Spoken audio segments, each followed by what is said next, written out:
They didn't expect me to hear it. I was in the kitchen, adjusting the angle of the serving tray, when I heard her voice float in from the dining room. Light, careless, just loud enough to reach me from the hallway. "Make sure that's her glass," she said. "She'll be out before dessert. I don't want her ruining the toast." There was a pause, then my son's muffled voice, too low to catch. Then her again, laughing softly. "It's harmless. She'll sleep like a baby. We just need a peaceful evening for once." I stood completely still. My hand gripped the edge of the countertop until my knuckles paled. My heart didn't race. It stopped, then restarted. Slower, heavier, like it now carried more weight than before. They were talking about me. I turned my face toward the mirror above the stove. A ridiculous thing to hang in a kitchen, but there it was. A small square with a wooden frame and a crack across the lower left corner. I saw my own eyes there. Calm. Flat. Unmoving. The way I imagine I looked when I buried my husband. The way I must have looked when my son first told me, years ago, that Pauline has a different way of doing family. I walked slowly to the dining room. 10 steps. I counted each. They were standing at the table, arranging the cutlery, smiling, not a trace of anything on their faces. She kissed him on the cheek and went to the hallway to get the wine. I didn't say a word. I smiled back, took the water glasses from the table, walked them to the kitchen, poured fresh water, and when I came back, I switched them, just like that. Her glass for mine, mine for hers. A quiet act, unnoticed. Final. It was my house, even if they liked to pretend it wasn't. They'd insisted on hosting the dinner here. It's cozier, more traditional, and besides, you've got the best dining room. What they meant was that my house looked respectable and familiar. What they meant was that their apartment, with its sleek grays and metal stools, didn't feel like family. What they meant was, I was good for appearances. I set the glasses back on the table, sat down, smoothed the front of my navy dress. Pauline returned, holding the wine bottle like she was in a commercial. "Cabernet Sauvignon," she said. "Your favorite, Iris." She used my name like it tasted bitter in her mouth. I nodded. Lovely. The others arrived one by one. My older grandson, Henry, distracted as always, glancing at his phone every few minutes. My younger granddaughter, Amy, polite and sweet, helping with napkins without being asked. The table filled, the candles flickered. The roast cooled slightly while Pauline fussed about lighting. Then came the first sip. Pauline raised her glass for a toast. "To family," she said, "to patience, and to keeping things civil." That earned a few confused glances, a tight chuckle from my son, a silence that lingered too long. She drank. I watched her throat move as she swallowed. Then I took my glass and raised it slightly. Didn't drink. Dinner began. Conversations about schools, promotions, a vacation someone might take in July. Nothing about me, except when Pauline turned and said brightly, "I hope the food's not too salty for your blood pressure, Iris." I smiled at her. "We'll find out, won't we?" She didn't catch the tone. She never did. 20 minutes later, she started blinking more often, rubbed her temple, sipped more water. Her fork slowed. "Are you all right?" I asked gently, almost kindly. "Fine," she mumbled. "Just tired." Another 10 minutes, and she was pale. Her posture slackened, her words slurred just enough for everyone to notice, but no one said anything, until she slumped sideways in her chair. Henry jumped up. Amy gasped. My son stood still. "Pauline," he said. I rose slowly, took her glass, carried it back to the kitchen, and poured the rest down the drain. I didn't say a word. They laid her on the couch. Called an ambulance. The diagnosis would be exhaustion, low blood sugar, perhaps stress. No one would ask what was really in that glass, and I would say nothing. I didn't need to. My son didn't ride in the ambulance. He stayed back, dazed, muttering something about how she's been working too much. I walked him to the door after the medics left. The house was quiet again. "You should rest too, Mom," he said. His eyes didn't meet mine. "I will," I replied. He turned to leave. "I heard you," I said then. Just that. Nothing more. He froze, then walked out into the night, and I closed the door. The silence after they left was different. Not peaceful, not sad. Just full. Like something had finally landed after floating in the air for years.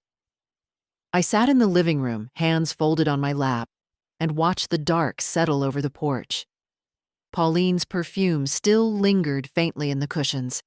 Some expensive thing she wore too much of. Sharp, floral, insistent. Even passed out, she managed to leave her mark. I didn't feel guilt. That surprised me. I expected some trembling, some doubt. But all I felt was clarity. Like a fog had lifted. I picked up the wine glasses, the plates they left behind, and began clearing the table. No one had finished their food. The roast had gone cold, the green beans limp. Amy had taken her napkin and folded it into a perfect little triangle before leaving. That girl had a good heart. I hoped she would survive this family with it intact. In the kitchen, I scrubbed the dishes like it was any other night. Like nothing unusual had happened. But it had. And it didn't begin tonight. It began long before. Years ago, I would have laughed at the idea of such a thing. That my son's wife would try to drug me, just to keep me quiet during a family dinner. But then again, years ago, I used to believe that kindness alone built family. Pauline had always disliked me, subtly at first. Gentle corrections about how I spoke. "You mean salmon, not salmon, Iris. It's pronounced croissant, not crescent." Then came the bigger ones. "You really should stay out of our parenting choices. Iris, your decor is so nostalgic."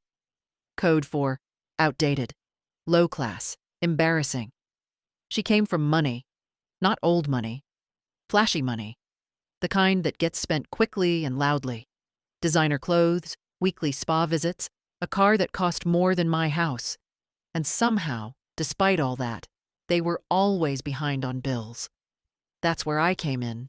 My son Nathan was no better. He didn't defend me, didn't contradict her, just smoothed things over.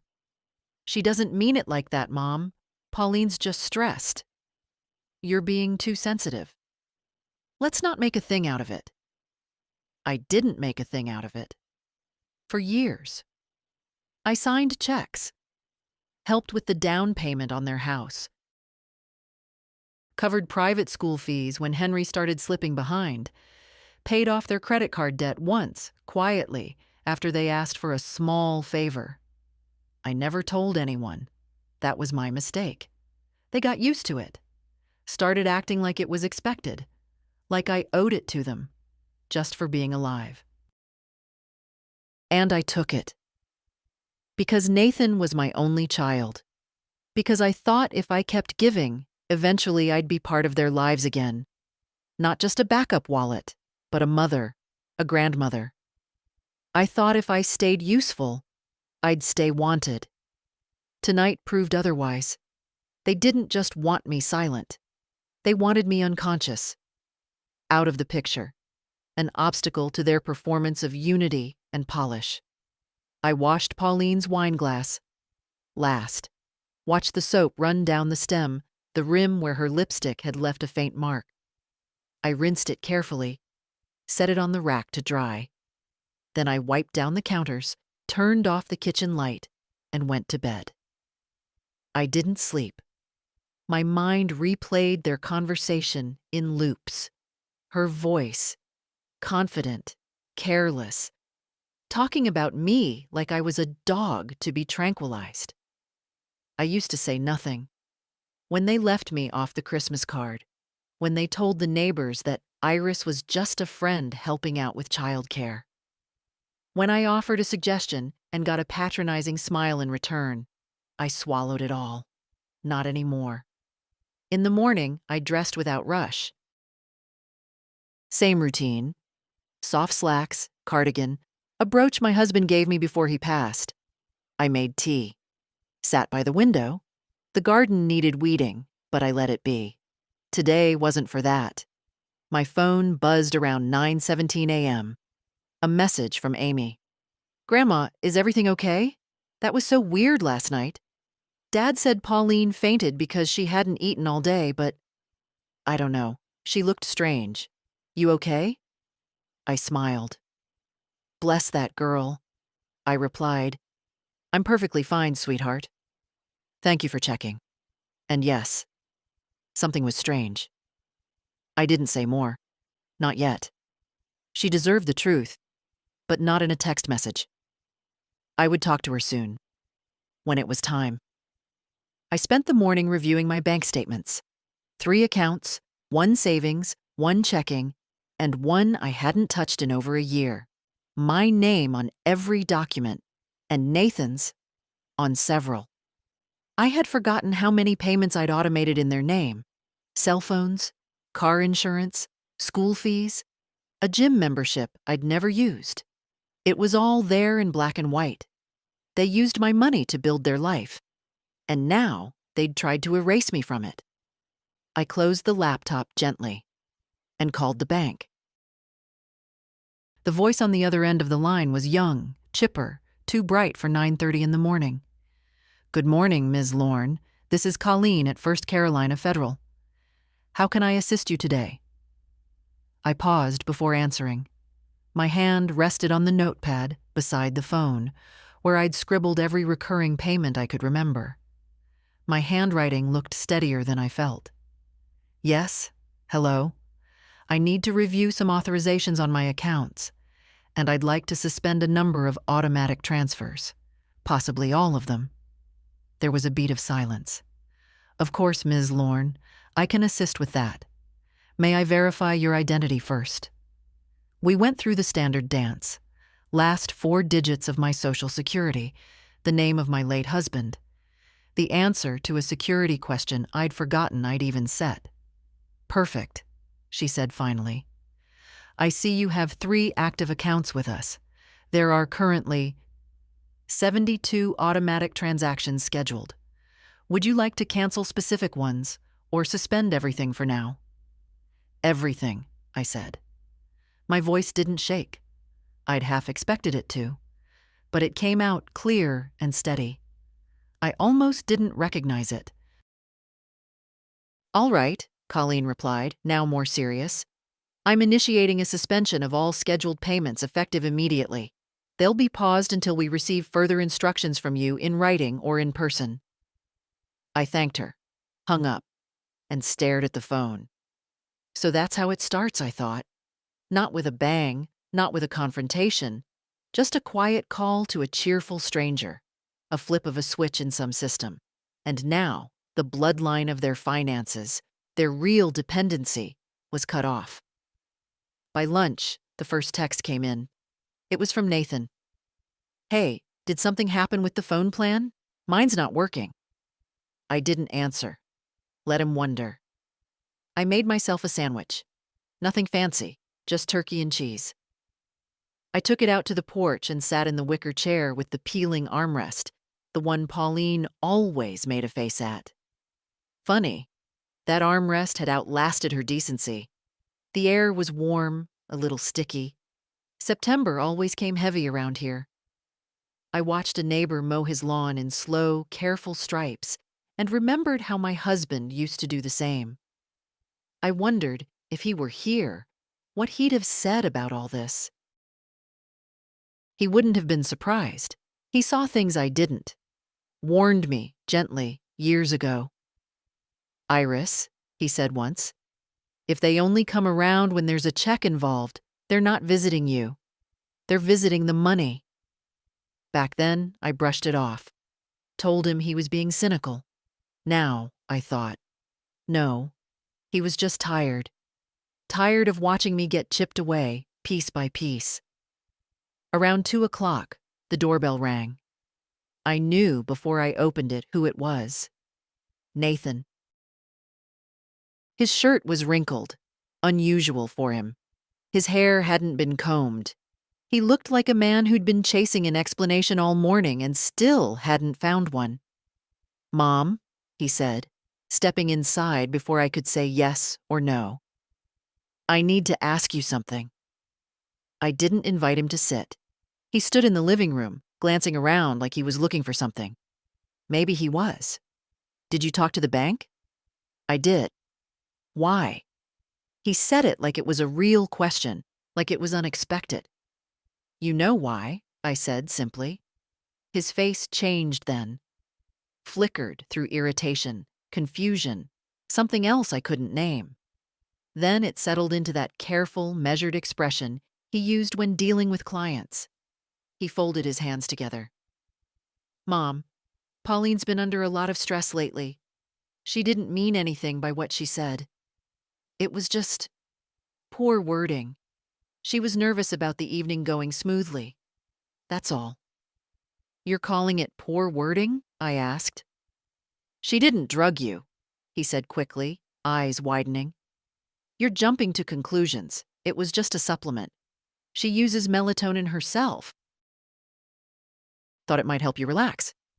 She put it in my glass without telling me." He hesitated. "Yes. Okay. That part was not great." I almost laughed at that. Not great. I said nothing. Just stood there, arms folded, waiting to see where he'd go next. He exhaled. "Look, I'm not saying it was the right call, but she thought, we both thought, that sometimes these dinners get tense. You know how you get." "How I get," I repeated. "You make these comments, Mom. About her, about the house, the kids." "I pay for the house," I interrupted. That stopped him. "I paid the down payment. I paid the mortgage every month for 6 years. I paid for the kids' school, your insurance, Pauline's medical bills. I paid for the groceries when your credit card was declined last spring. I know because the bank called me about it. So if I made a few comments over dinner, I think I earned the right." His mouth opened, closed. "You've taken my money," I said, "and in return, you tried to put me to sleep like an inconvenient child." "It wasn't like that." "Was it your idea?" I asked. "Or did you just let her say it and stay quiet?" He didn't answer. We stood in silence for a moment. Finally, he asked, softer, "So that's it? You're cutting us off?" "I'm cutting myself loose," I said. From the kitchen, the tea kettle started to whistle. I turned, calmly, and went to pour myself a cup. I used to think silence was strength, that if I kept the peace, held my tongue, smiled when it hurt, I was being noble. That good mothers endure, that decent women forgive, that it's better to be unthanked than to be bitter. That was before I saw my son standing in my living room, trying to explain away a drugged wine glass like it was a social slip. After he left, without tea, without an apology, I sat at the kitchen table and stared at the steam rising from my cup. It curled slowly, like a quiet goodbye. I didn't cry. I hadn't cried in years. That used to bother me. Now I saw it as proof that I'd stopped expecting tenderness from the people who should have known how to give it. The next day, I opened the drawer in the hallway console, the one I hadn't looked in for years. It held files, warranties, loose batteries, and a thick manila envelope with Nathan's name written in my handwriting. I emptied it out onto the table. There they were, copies of checks, receipts, loan agreements never repaid, birthday cards with "Thank you for everything" scribbled next to numbers that had more zeros than any gift should. 17 years of generosity. No. 17 years of trying to buy my place in a family that had slowly decided I was just optional. I looked at one check for $6,200, labeled nursery furniture. That was when Pauline was pregnant with Henry. She'd cried on the phone, said she didn't want her baby to sleep in secondhand junk. I wired the money the same day. Another $12,000, listed as bridge loan until bonus comes through. It never did. And the biggest one, $45,000 down payment on the house. They'd had champagne that night. I remember because Nathan sent a photo of the cork and said, "Wouldn't have popped this without you, Mom." I didn't print that photo. It wasn't just the money. It was the little things. Pauline had a way of correcting me in front of others. "Iris, I think you meant to say autumnal, not just fall. Don't tell the kids those old stories. They're a little dated." Nathan would laugh like it was charming. They never hit me, never shouted, just chipped away, slow and soft, until I started doubting my own place at the table. So I stayed quiet. When Henry forgot to call me on my birthday, I said nothing. When Amy's recital went by without an invitation, I pretended I hadn't heard about it. When Pauline planned holidays without even asking if I'd be free, I made other plans, alone. Because it was easier than making a scene. Because I thought they'd come around. They didn't. I pulled out a fresh notepad and began writing. Not a letter, not yet, but a list of payments, of dates, of patterns. It was long. At the bottom, I drew a line and wrote one sentence. A person's worth is not measured by what they give, but by how they're treated when they stop giving. Then I picked up the phone and called Amy. She answered on the second ring. "Grandma?" Her voice was bright, cautious, like she wasn't sure if I'd be angry. That hurt more than anything. "Hi, sweetheart," I said. "You asked me yesterday if everything was okay." "Yeah. You seemed different." "I need to tell you something," I said. "But not over the phone. Can you come by after school?" "Of course," she said immediately. "Do you want me to bring anything?" "Just yourself." She came that afternoon. Walked in like she always did. Quietly, respectfully, with her backpack slung over one shoulder, and that little frown she got when she was thinking hard. We sat at the table. I didn't offer snacks. I didn't ask about school. I just told her the truth. About the glass. About what I heard. About what I did. She didn't speak for a long time. Then she said, "She's been weird with you for years." That surprised me. "I noticed it when I was 10, she said. "I remember you gave me a sweater, and she said it wasn't my style. And Dad just let her." I nodded slowly. Amy looked at me, then down at her hands. "Are you okay?" "I am now," I said. "I'm sorry." "You don't need to be. You didn't do any of it." She took a breath, then asked, "What happens now?" "I'm not sure," I said. "But it's going to be different." She didn't push, just reached across the table and squeezed my hand. That night, I wrote a letter. Not to Nathan. Not yet. To my lawyer. I asked for an appointment. And I slept well for the first time in months. The law office smelled like old wood and copy paper. That sterile sort of calm that makes you sit up straighter, even if no one asks you to. I hadn't been there in years, not since I updated my will after my husband died. Back then, I'd left everything to Nathan, because who else was there? Now I was here for a different reason. The receptionist recognized me. She smiled politely, offered tea. I declined. "Ms. Lorne, Mr. Davison will see you now," she said a few minutes later. Richard Davison was nearing 70 himself. Thin, sharp-eyed, hands as still as a surgeon's. He'd drawn up my first will back when Nathan was still in high school. We'd been acquaintances for decades. Not friends, but familiar in the way small-town professionals often become. "Iris," he said warmly, rising as I entered. "It's been a while." "Too long," I said, shaking his hand. "I need to make some changes." He nodded and gestured to the chair across from his desk. "Tell me what you're thinking." I laid out the facts, slowly, without drama. He listened without interrupting, only nodding occasionally, scribbling in a legal pad with his fountain pen. When I got to the part about the wine glass, the switch, he set the pen down and looked at me over his glasses. "Do you want to press charges?" he asked quietly. "No," I said. He didn't ask why. Instead, he opened a file drawer and pulled out my last will, flipped to the second page. "Currently, Nathan is the sole beneficiary. You're still listed as executor, and you designated him power of attorney if you become incapacitated. Do you want to remove him from all of that?"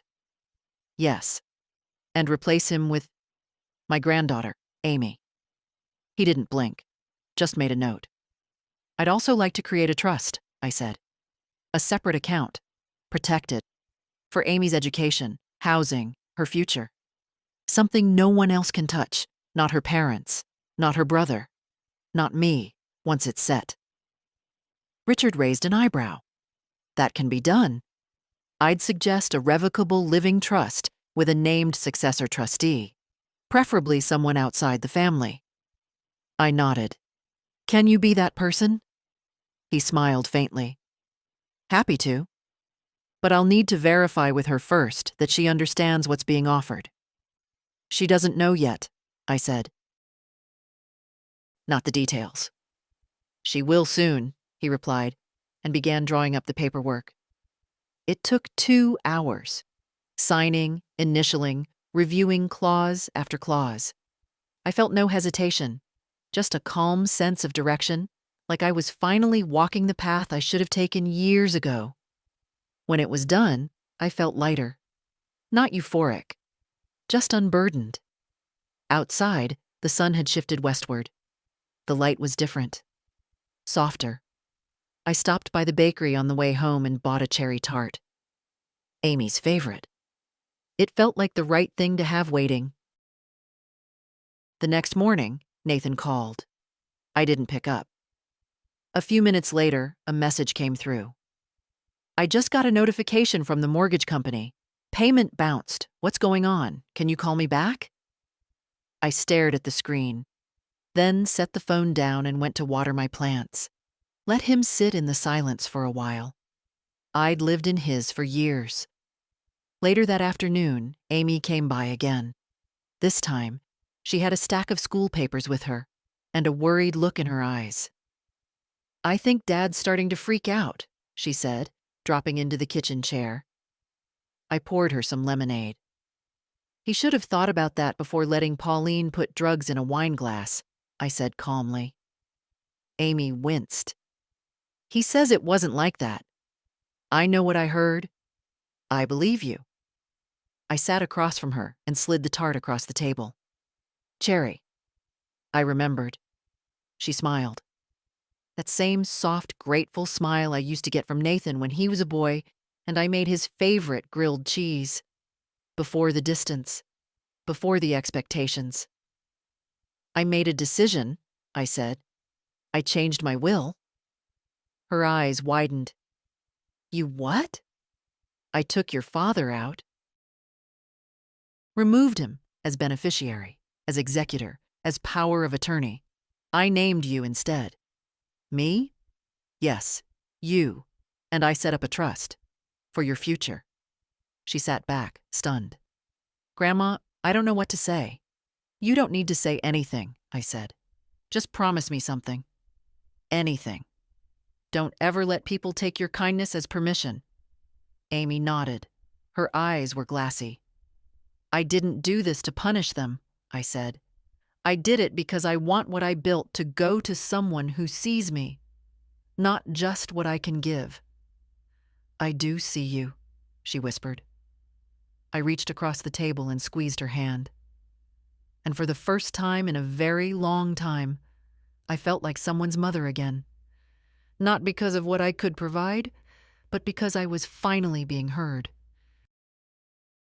The first bill notice arrived 3 days later. A pale yellow envelope with Nathan's name in bold type, but my address listed as the billing source, a leftover from when I used to handle the mail while they were getting organized after moving in. I opened it, out of habit more than concern. Past due, mortgage, insurance. One bounced, one suspended. I set the letter on the counter and made myself tea. It wasn't my problem anymore. Later that afternoon, the bank called to confirm the final closure of all recurring transfers. A pleasant woman named Denise read the list back to me. Cell plans, utilities, tuition support, 2 gym memberships, and something labeled Executive Essentials Monthly. I didn't even want to know what that one was. "All canceled," she said. "Would you like printed copies for your records?" "Yes, please," I said. "And could you send them to my attorney as well? Richard Davison?" "Absolutely." That was that. No ceremony. Just a phone call and a quiet erasure of financial strings I had tied myself up in for nearly 2 decades. The silence after felt whole. I didn't realize how much noise I'd been living with. Not just the literal noise of texts, calls, requests, but the mental weight, the invisible math of being generous, of calculating what wouldn't cause a fight, what would earn me just enough inclusion to not feel erased. They used to make it sound like I was doing it all out of obligation. "You're always so generous, Mom," Nathan would say with that gentle tone that now felt like sandpaper. "You've always loved to help." Yes, I had. But I'd also learned to mistake help for currency. A trade for a place at the table. Not anymore. By the weekend, I began rearranging the house. Slowly, deliberately, not redecorating, just reclaiming. I took down the stiff gray curtains Pauline once insisted were more modern. I put the floral ones back up, the ones she rolled her eyes at. I liked them. They reminded me of mornings when my husband was alive, making coffee while I tied back the sashes. I packed up a shelf of gifts they'd given me over the years. Mostly things that came with passive-aggressive notes. A book on updating your look, a blender I never used, a necklace too bold for my taste. I put them in a box, labeled it donation, and set it by the door. I was clearing space, literally and otherwise. Monday, Amy came over again after school. She found me sitting on the floor in the living room, surrounded by old photo albums. I hadn't looked at them in years. It had always felt too heavy. She sat beside me without asking. "I found some," I said, holding up a page with Nathan at 6, beaming next to a sandcastle. Amy smiled. "He looks like Henry." I nodded. "He used to laugh so loud people turned around in restaurants." Amy traced the edge of the photo. "What happened?" I shook my head.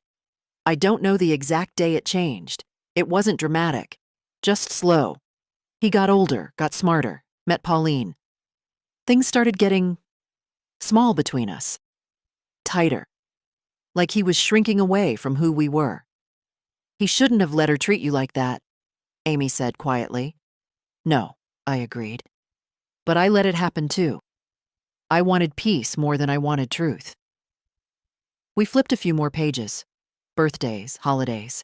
One picture of me holding baby Amy in a hospital chair, my eyes puffy from crying. I remembered that day. She'd come early. Nathan had panicked. I held her all night while Pauline slept. Amy looked at it for a long time. "I don't remember that," she said. "You were just a few hours old." She hesitated. Do you ever think about cutting him off completely? Like, not talking to him at all? I think about it, I said. But I'm not sure it's about punishment anymore. It's about peace. If he can be in my life without demanding anything from me, I'm open to that. But I won't pay for love anymore. That chapter's over. Amy didn't say anything, just leaned her head lightly against my shoulder. After she left, I got a call from a blocked number. I let it ring. Then I listened to the voicemail. Pauline. Her voice sounded strained, forced, too sweet by half. Iris, I think we should talk. There's been some misunderstandings. Nathan told me you've been feeling hurt. That's really unfortunate. I think we could all benefit from clearing the air. Maybe we could do lunch. I replayed the message once, just to hear the way she said, unfortunate. As if my feelings were a scheduling conflict. I didn't call back. Not because I was angry, but because I knew what that lunch would be. A performance? An apology laced with conditions? A plea for restoring balance? What she really wanted was access. Access to me, to my money, to my silence. She could keep waiting. That evening, I sat by the window with a blanket and watched the sun dip behind the trees. The porch light clicked on automatically, a soft yellow halo over the chair I'd reclaimed, the one with the peeling armrest.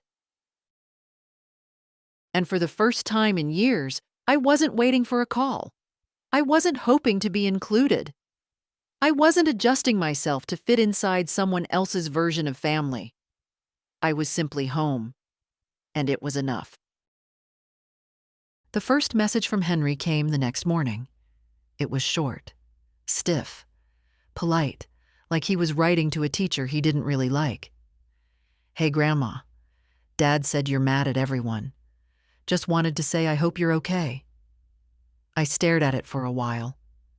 The words weren't cruel, but they weren't curious either. No question. No real concern. Just a vague hope that whatever disruption I'd caused would resolve itself and the machinery would keep running smoothly.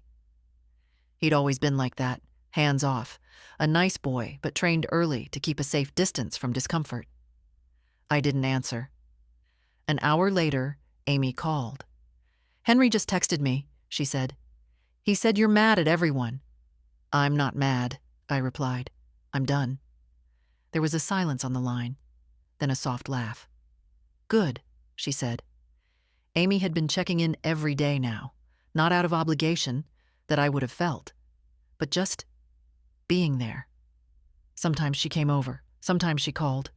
Once she dropped off a bag of lemons because she said I made the best lemonade and she was tired of the bottled kind. I didn't realize how thirsty I'd been for that kind of attention. Simple, quiet, undemanding. That same afternoon, another message came in. This one from Nathan. Can we talk? Not about money, just talk. I didn't reply. Instead, I turned off the phone and went out to the garden. The weeds had gotten bold while I was busy handling everyone else's life. I dug in with my hands, pulled root after root, clearing space for air and sun. It felt good, honest, messy, real. That evening, I baked bread. The house filled with warmth and the smell of something rising. I didn't realize how much I'd missed that, the slow miracle of flour and water becoming something alive again. I sat by the window with a slice, still warm, no butter, just salt.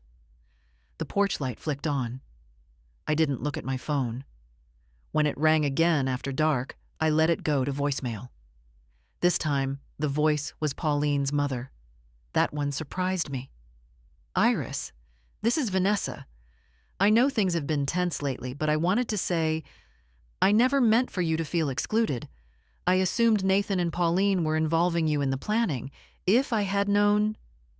She paused. Well, I just wanted to reach out. For what it's worth, I always admired how you carried yourself. I didn't know what to make of that. Maybe she meant it. Maybe she'd just heard about the canceled payments. Either way, it didn't change anything. The next day, the florist delivered a bouquet of white lilies. No note, just a typed card. Thinking of you. I snorted. There wasn't a lily in the world that could undo what had been done. I gave the flowers to Mrs. Elkins next door. Her dog had died last week. At least she'd appreciate them. Later that week, I made an appointment at the credit union. Not the same bank Nathan used. I wanted a clean break. A young woman helped me set up a separate account. One for Amy's trust, and one just for me. My name only. No shared access, no co-signers, no just in case. When she asked if I wanted to link any family members for emergency contact, I shook my head. I've already had that emergency, I said. I handled it. Back home, I found a handwritten letter in my mailbox. Amy. She'd written me a real letter, on lined paper. Her handwriting was neat, loopy, like mine had once been. She wrote about how things felt strange at home, how Nathan was quieter than usual, how Pauline pretended nothing had happened, how Henry kept asking if I was coming over for Sunday dinner. They don't get it, she wrote. They think you're being dramatic or difficult, but I see what's happening. You're setting a line, and I respect it. Then, one sentence I read twice. You taught me how to bake, but now you're teaching me how to have a backbone. I folded the letter and placed it in the drawer where I kept my husband's watch, an old church program, and the only photo I still displayed of Nathan as a boy. The next day, I walked to the post office and bought a box of stationery. If they were going to start writing, I'd respond in kind, but only to the ones who wrote with truth. Not lilies, not voicemails, not white lies hidden in expensive paper. Words. Honest ones. I wrote Amy back that evening. No advice, no preaching. Just told her about the bread, about the lilies, about the garden finally getting its space again. And I ended with this. Kindness is a gift, sweetheart, but it's not a contract. Never forget the difference. I sealed the letter and smiled. Let the silence stretch on if it wanted. I was no longer afraid of it. The letter from Nathan arrived on a Thursday. Not an email, not a text, a real envelope. My name in his handwriting, careful, almost too neat, like he'd taken his time, like he wanted the effort to show. I didn't open it right away. I let it sit on the table while I boiled water for tea, sorted the laundry, refolded the kitchen towels. I moved around it, aware of it in the way you're aware of a sore tooth. Not painful, but persistent. When I finally slid it open, I braced for excuses. But it wasn't that. It started with a sentence I hadn't seen from him in years. Mom, I'm sorry. No qualifiers, no spin. Just that. He went on. Said he hadn't realized how much he'd relied on me. How easy it had become to let Pauline run the show while he stayed neutral. He admitted that he heard her that night in the dining room, that he'd been too afraid to stop her. I knew what she meant. And I didn't stop her. I thought it would keep things smooth. I see now what that says about me. He didn't ask for money. He didn't mention the canceled payments. Instead, he wrote about memories, how I used to sing while doing the dishes. How he'd wake up to the smell of coffee and humming. How I made his favorite soup when he had the flu and sat by his bed reading the same book over and over until he fell asleep. Somewhere along the way, I stopped seeing you as a person and started seeing you as a function, a role, a resource. I hate that it took something so ugly for me to realize it. At the end, he asked nothing. He just said he hoped I was okay, that he was trying to understand what came next, that he wanted to earn the right to be in my life again, if I'd let him. I folded the letter slowly, set it aside. I didn't know how I felt. I'd spent so long waiting for that kind of apology that now, having it, I wasn't sure what to do with it. It didn't erase anything. It didn't make what happened better. But it was something. And maybe it wasn't for me to decide right then what came of it. Later that day, I went into town to see Richard Davison. The documents for the trust were ready for final signatures. He greeted me with his usual quiet smile. We sat in his office, the thick file between us, and went over everything one more time. "The trust is fully funded," he said, adjusting his glasses. "Disbursement begins when Amy turns 25, with provisions for education and housing before that if needed. All conditions are locked. Only she can access the funds. No co-signers, no transfers." I nodded. "She'll be protected," he added. "You did this right." "She deserves it," I said. Richard hesitated, then added gently, "I've worked with a lot of families over the years, Iris. Most people don't do this, not unless there's a lot of anger behind it." "There was," I said. "But not anymore. Not exactly." He didn't press. I signed the last document. Just a name on a line, but it felt like sealing a chapter. On the way out, I stopped by the bakery and picked up 2 pastries. One for me, one for Amy. I didn't know if she'd be by that day, but it felt right. I got home just as the mail truck rolled up. Another envelope. This one from Pauline. I nearly tossed it in the trash without opening it. But I didn't. It was 1 page. Printed, not handwritten, polite, cold. She wrote that she hoped I was well, that she regretted how things had been perceived, and that she wanted to rebuild bridges. She asked to meet for lunch, her treat, at one of those modern places she loved, where everything was plated on stone and tasted like salt and air. There was no apology, only optics. I folded the letter once and slid it into the drawer where I kept coupons and spare batteries.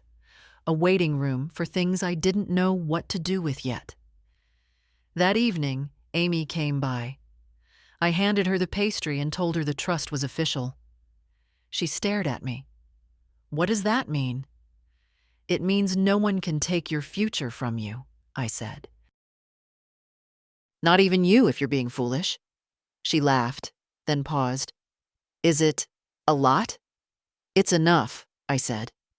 She didn't ask for numbers. I liked that about her. We sat on the porch eating, watching the last light leave the sky. "Dad wrote me a letter," I said eventually. She looked over. "And?" "I believe he means it. But believing someone's regret doesn't mean you hand them a key again." She nodded. "Do you think you'll forgive him?" "I already did," I said. "But that doesn't mean I'm letting him back in the house." Amy didn't argue. We finished our pastries in silence, the kind that doesn't ache. That night, I slept with the window open. The air was cooler now. September was shifting toward fall. The kind of fall I liked. Not autumnal, not curated. Just plain, honest weather. I woke up once around midnight and stood by the window. The street was empty. No cars, no footsteps. Just the hum of quiet houses. Mine no longer felt like a waiting room. It felt like a home. Again. I wasn't expecting them to show up at my door. Not like that. It was late afternoon. The kind of day where the air hangs heavy and still just before a storm. I'd been out in the backyard pulling weeds from the far corner of the garden, the one no one ever helped me with, when I heard the car. I knew the engine before I saw it. Nathan's sedan. Always a little too clean. Always parked just a little too straight. I stood up, wiped my hands on my pants, and watched them get out. Both of them. Nathan looked tired. Older than I remembered, but it was Pauline who caught my eye. Dressed down, hair pulled back, no makeup, which was rare for her. She always presented herself like she expected a camera to appear at any moment, but today she looked normal, small almost. I didn't move. Nathan lifted a hand in a little wave. "Mom," he said, "can we talk?" I didn't answer, just turned and walked toward the porch. If they wanted a conversation, they could have it on my ground.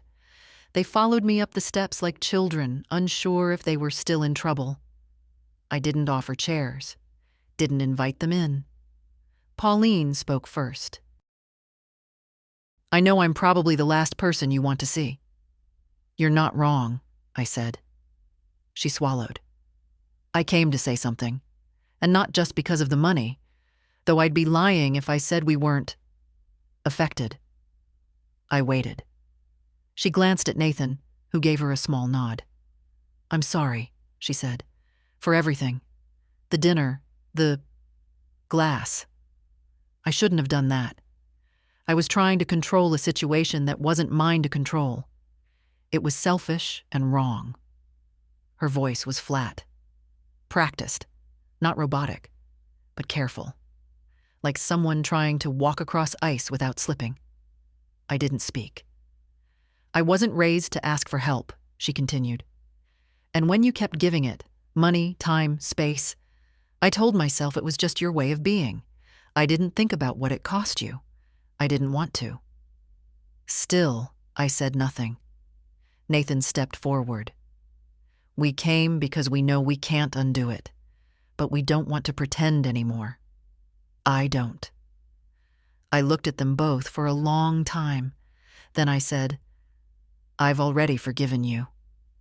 They blinked. "But forgiveness doesn't come with a seat at my table. Not yet." Nathan nodded, slowly. "I understand." Pauline, to her credit, didn't argue. "I spent a long time thinking I could earn love with usefulness," I said. "That if I just stayed helpful, no one would throw me away." They shifted, uncomfortable. "I'm not angry anymore," I added, "but I'm not available either." That seemed to land. Nathan looked down. "Is there anything we can do?" I thought about that. "You can stop trying to manage the narrative. Don't tell the kids I'm being difficult. Don't play the victim. Just say the truth. I set boundaries you didn't like." He nodded. "And," I added, "you can live with the consequences. If money is tight, figure it out. You're grown people. You have jobs, a house, a car I helped you buy. Figure it out like I had to when I was 35 and widowed." Pauline's face twitched, just a little. I wasn't sure if it was shame or pride trying to stay intact. "That's fair," Nathan said quietly. I stepped back toward the door. "If you want to visit again, write first. No unannounced appearances. No requests. No strings." They both murmured agreement. I didn't hug them, didn't reach out. Just nodded and stepped inside, closing the screen door behind me. I watched through the curtain as they got back into the car. No fight, no dramatics. Just two people finally realizing they'd lost access to something they thought was permanent. The next morning, Amy stopped by. I told her they'd come. "What did you say?" she asked. "The truth." Amy smiled faintly. "I bet that rattled them." "They'll survive," I said. "We all do." She looked around the living room. "It's so quiet here now." "I like the quiet," I said. "It tells me when someone's voice matters." That afternoon, I sat down with a new notepad. I started a list. Not of payments, but of things I wanted. Small things. Take a pottery class. Visit the Arboretum in Raleigh. Find my old recipe for lemon bars and see if it's still as good as I remember. I hadn't made a list like that in years. I always made lists for others. Shopping, bills, gifts, favors. This one was mine, and it felt like a beginning. Freedom doesn't always arrive with fireworks. Sometimes it creeps in slowly, like light under a closed door. That's how it felt the morning after they came. I woke up before the sun. No alarm, no reason. Just eyes open, body rested. I got up, made coffee the old-fashioned way, and sat on the porch with a blanket over my knees. The street was still asleep. No cars, no sprinklers, no barking dogs. Just stillness. And me in it, not as an intruder, not as a prop, but as the owner of my own time. I watched the light grow inch by inch across the yard. Pale at first, then gold. The kind of morning you notice more when you're not distracted by what others need from you. I wasn't weak. I was patient. That's the part no one understood. They thought my silence meant agreement, that my quiet was consent. But it wasn't. It was endurance. It was a long, held breath. And now I was exhaling. Finally. Fully. After breakfast, I cleaned out the hallway closet. Not out of necessity, just because I wanted the space. I found coats that didn't fit, board games no one played, a pair of shoes Nathan gave me years ago that pinched my toes but looked appropriate for formal events. Into the donation bag they went. I kept one thing, though. An old sweater with fraying sleeves. My husband's. It still smelled faintly of cedar and something warm I could never name. I held it for a moment, then folded it neatly and set it on the bed. Some things you keep not for function, but for memory. Around noon, Amy called. "You sound good," she said, halfway surprised. "I feel good." Did they say anything after they left? No, I said, and that's just fine. I didn't need follow-ups. I didn't need explanations. They'd had their moment. I'd had mine. The rest would take care of itself, or it wouldn't. That part wasn't up to me anymore. After we hung up, I drove to the nursery, bought herbs for the garden, basil, thyme, lavender, simple things. But I'd neglected that corner of my life for too long. I wanted to grow something that didn't require apology. Back home, I spent the afternoon planting. Hands in the dirt, sun on my back, the kind of quiet work that makes you forget you ever worried about things like bank statements or strained smiles over roast beef. The phone rang once. Nathan again. I let it go to voicemail. He didn't leave a message this time. That, I decided, was progress. Later, I opened the drawer where I'd kept his letter. Reread it. Still honest, still painful, but less sharp now, like a wound that had scabbed over. I put it back, then picked up the letter Amy wrote and read that again, too. I found myself smiling at the line about the backbone. She was growing one, too, and that mattered more than anything else. That night, I cooked for myself. Not leftovers. Not something frozen. Real food. Fresh pasta with tomatoes and garlic and a little too much olive oil. I ate it slowly, at the table, with music playing low from the kitchen radio. No one interrupted. No one asked for seconds. No one picked at the food or said it was a bit heavy. Just me, eating, living. It struck me, mid-bite, how rare that had become. For years, I'd been a provider, a buffer, a quiet shadow in the background of someone else's life. The dependable one, the helper, the bank. Now, I was just a woman with a plate of pasta, a glass of wine, and a house that no longer echoed with quiet resentment. I thought back to that night. The dinner, the glass, the slow collapse of pretense. I remembered Pauline's face just before she slumped, and Nathan's panic, and my own calm. How still I'd been, not vengeful, not angry, just done. Some people need drama to end a story. I needed stillness. That was my exit, and my return. I went to bed early that night, not out of exhaustion, but because I could. Because no one needed me to stay up to answer questions or transfer money or listen to complaints about other people's choices. Because peace, when it finally comes, asks nothing of you except presence. And I was fully present. For once, in my own life. When I turned off the light, I thought to myself, almost absently, they thought I was weak, but I was patient. And I was right. 2 weeks passed without a word.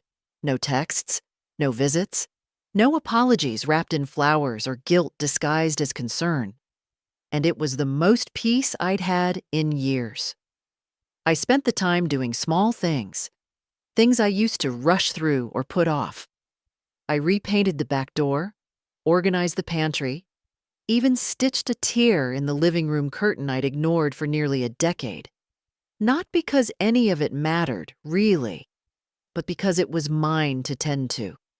Without supervision, without commentary, without being told there was a better way to do it. That was the difference. I wasn't being watched anymore.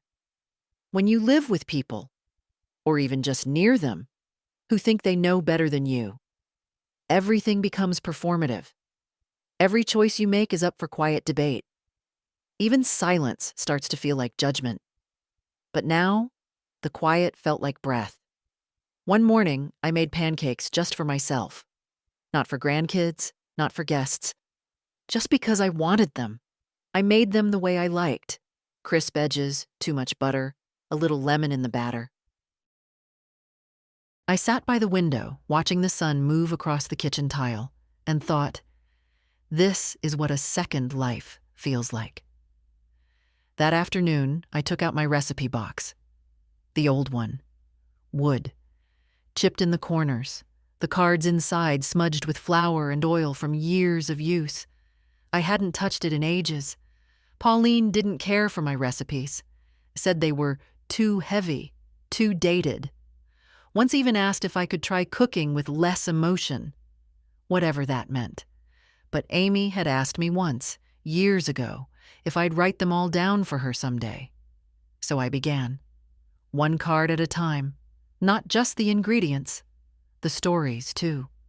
Where the recipe came from, who loved it most, when it was usually made.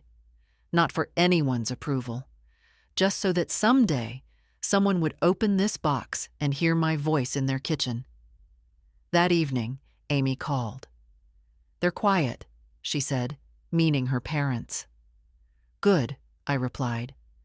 I think they're waiting to see if you'll come around. I laughed softly. Let them wait. She was quiet for a moment. Then, you're really not angry anymore, are you? No, I said. Anger's a fire. It needs oxygen. I stopped feeding it. What's left? Space, I said, and silence, and peace. She liked that. We talked a little longer, about school, her friends, the new book she was reading. No heavy subjects, just a real conversation, one that didn't circle back to guilt or negotiation. After we hung up, I found myself thinking about legacy. Not the money, not the house, not even the trust, but the feeling I was leaving behind. What would they remember? Would they say I was kind? Strong? Distant? Cold? Maybe all of it. But I hoped, most of all, they'd remember I stopped letting myself be used. That I found the line where giving becomes losing, and I stepped back. The next day, I went to the library. Checked out 3 books I'd always meant to read but never had time for. When I walked out, the sun was high, and the breeze felt like a small reward. At home, I started another letter to Amy. Not about the trust this time. Not about Nathan. Just about life. I told her about the books, the pancakes, the recipe box. I told her I was thinking about starting a new flower bed in the front yard. Something colorful, wild, unkempt. I ended it with this. Don't wait for someone else to tell you your life has value. Decide it does, and then live like it. I sealed the envelope, added a stamp with a little B on it. Cheerful, busy, unbothered. And as I walked it out to the mailbox, I realized something. For the first time in a long time, I wasn't waiting to be chosen. I had chosen myself. It rained for 3 days straight. Not the loud kind, not thunder and flash and drama, but the soft, soaking kind that makes everything slow down. The kind of rain that seems to wash more than just the streets. I spent most of those days inside, reading, writing, moving from room to room with no real urgency. There was something comforting about hearing the water on the windows, knowing the world outside was doing its own quiet work of renewal. I didn't hear from Nathan or Pauline, and I didn't wonder why. On the second night, I sat down with a pad of paper and started something I hadn't done in years. I wrote a list of people I hadn't spoken to in a long time. People I'd let drift away because I was too busy being needed by the ones who didn't value me. Friends I'd stopped calling because Pauline didn't like them. Neighbors I waved to but never invited in. Even my cousin Mabel, who lived 2 towns over and had always sent me a card on my birthday, even after I forgot hers twice. I decided to write them. Not to explain, not to apologize, just to reconnect. That's what I was learning. Freedom isn't always about cutting ties. Sometimes it's about retying the ones that mattered, the ones you let fray while holding up the wrong end of someone else's rope. I started with Mabel. "Dear Mabel," I wrote, "I've been quiet for too long, not because I didn't care, but because I forgot I was allowed to have a life of my own." It felt good. The next morning, I received a delivery. Not flowers, not guilt gifts, a basket. Inside, honey, tea, a jar of homemade jam, and a folded note. Amy. She wrote that she'd made the jam herself, blackberries from a neighbor's fence, that she thought of me when she tasted it because it was a little tart, a little sweet, and totally itself. I smiled at that.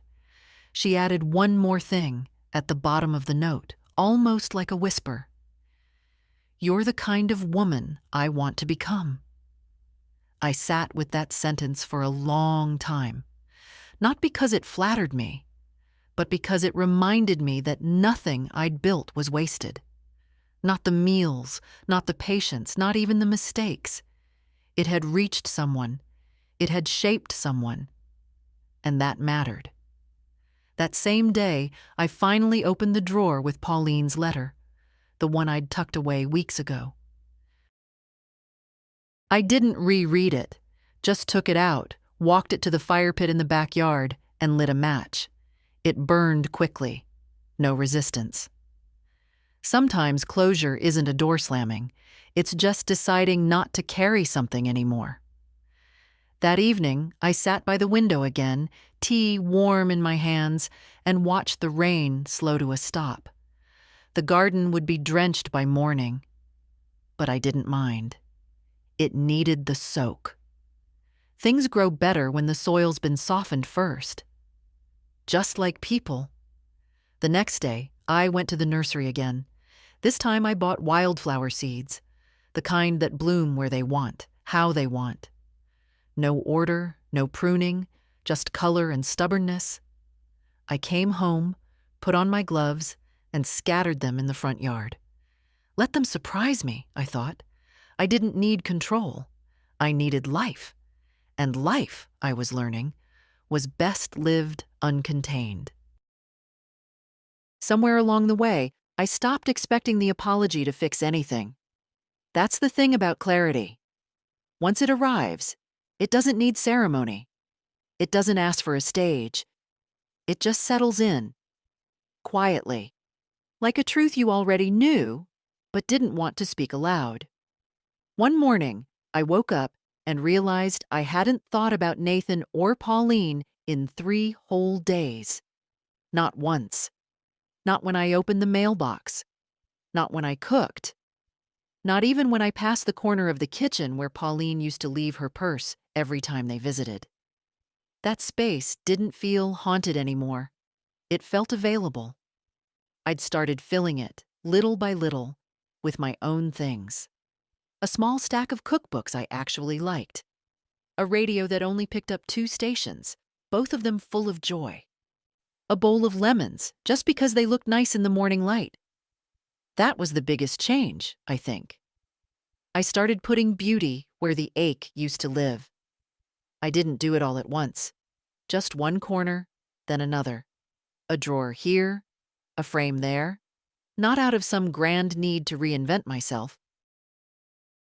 Just a quiet reminder that I still had taste, still had preferences, still had a life worth shaping. Amy noticed first. She came by with a pile of books from her literature class and stopped short in the hallway. "Did you move the chairs?" she asked. I nodded. They never really belonged there, always too stiff. "It looks better like this," she said. And then, with that soft curiosity I'd come to admire in her, "Do you feel different now?" I didn't answer right away. But later that evening, I thought about it. Did I? I wasn't lighter. Not exactly. The past was still there. The memories didn't vanish, but I felt steadier. Like a house that's finally been repaired after years of patchwork.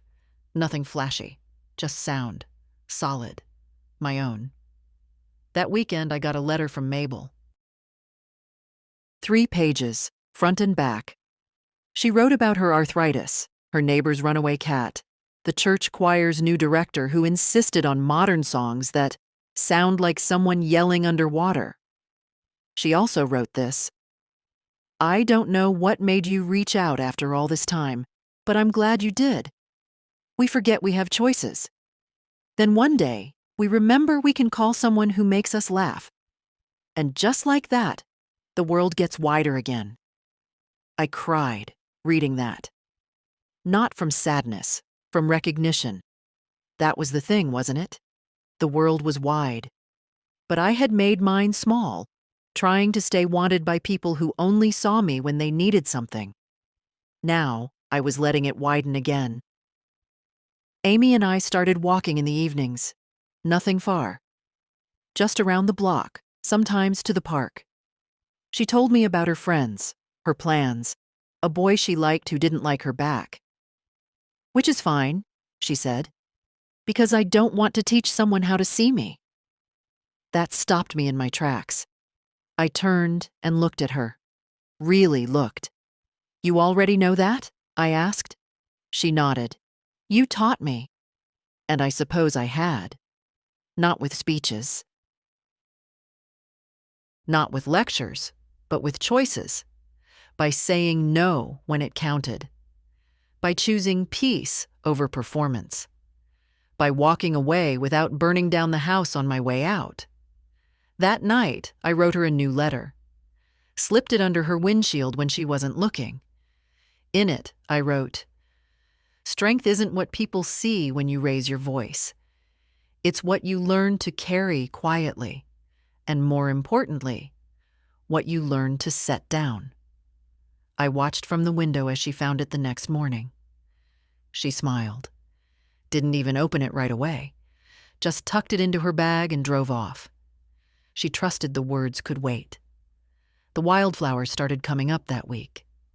Just small green shoots, brave and messy, with no sense of direction. I bent down, brushed the dirt gently, and smiled. No one told them where to grow. They just decided to. A letter arrived addressed only to Mom. The handwriting was Nathan's, not as careful as the last time, a little rushed, a little messier, but still his. I opened it without hesitation this time. I didn't feel dread or hope or anything that asked for an emotional investment. Just a quiet curiosity, the kind you feel when someone you used to love knocks softly from a distance. Inside, 4 short paragraphs. No excuses, no apologies either. Just a reflection. He wrote that the house felt different now, that Amy talked to him less, that Henry had started asking questions, not accusing, just observing, that Pauline cried sometimes, not from guilt, but from fear, of what they'd lost, of what they couldn't get back. He didn't ask for forgiveness. He asked for understanding. "I know now that there's a difference," he wrote, "between being sorry and becoming different. I'm trying for the second one." He ended the letter by saying he'd stopped looking at the bank app every morning, that the silence in that space used to feel like punishment, and now it felt like the only honest thing we'd shared in years. I folded the letter once, set it on the counter, didn't rush to answer. Maybe I wouldn't at all. Not everything requires a response. That weekend, Amy brought over a pie she'd baked herself. The crust was crooked, the filling too sweet. But it was the best pie I'd had in a decade. We ate it at the table I used to dread, the one where too many tense dinners had played out like bad theater. But now it was just a table, just two women eating pie and talking about things that had nothing to do with survival. "Do you think you'll ever invite them over again?" Amy asked. "Maybe," I said, "but not until I stop flinching at the thought." She nodded, didn't push. Later, she helped me rearrange the guest room. Not for them, not anymore, but for a new purpose. I told her I was thinking about turning it into a sewing room, or maybe a reading space, a place that wasn't about anyone else's comfort, but my own. She smiled and said, "That sounds exactly right." We moved the bed to the far wall, took down the bland art Pauline had once gifted me, neutral tones, Iris, so you don't have to think about it, and opened the curtains wide. The light that came in was real. Not perfect, but warm. And I realized then I hadn't just taken my life back. I'd remade it.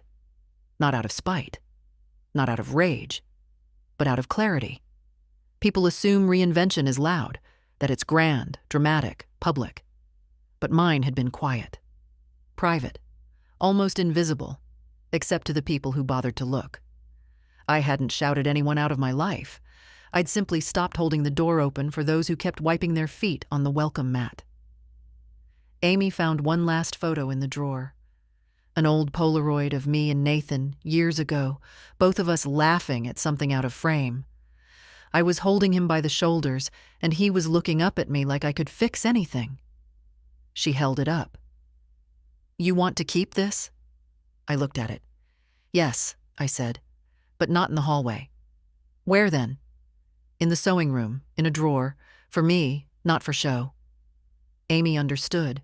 She always did. That night, I sat with a piece of paper in front of me. Blank. Clean. I wasn't sure if I would write Nathan back. But I knew this much. Whatever came next would be on my terms. Not because I was punishing him, but because I'd finally learned how to protect peace like a precious thing. Because it is. It didn't end with a grand gesture. No tears, no reunion, no last-minute apologies under rain-soaked skies. Life rarely gives you that kind of symmetry. It ended, or maybe continued, with a choice I made in silence. I mailed the photo back, the one Amy found. Me and Nathan, laughing in a time that now felt distant, but still real. I didn't include a note, just the picture in a plain envelope, addressed in my handwriting, the way I used to label his lunchbox in second grade. Let him decide what it meant. That was the thing about healing. It wasn't about getting even. It wasn't about being understood. It was about being able to stand in your own house, look around, and say, "This is mine." No one else gets to rewrite it. Amy helped me finish the sewing room. We painted the walls a soft green, not trendy, not tasteful, just warm. I ordered a secondhand armchair, the kind that swallows you whole when you sit down with a book. We strung lights around the window and bought a rug that didn't match anything else in the house, and for the first time in years, I looked at a room and saw something that reflected me. Not the version I showed at dinner tables or in polite conversations. Me. That quiet space became my favorite part of the day. I'd go in, close the door, and sit. Sometimes I read. Sometimes I sewed. Sometimes I did nothing at all, just existed in a place that didn't demand anything from me.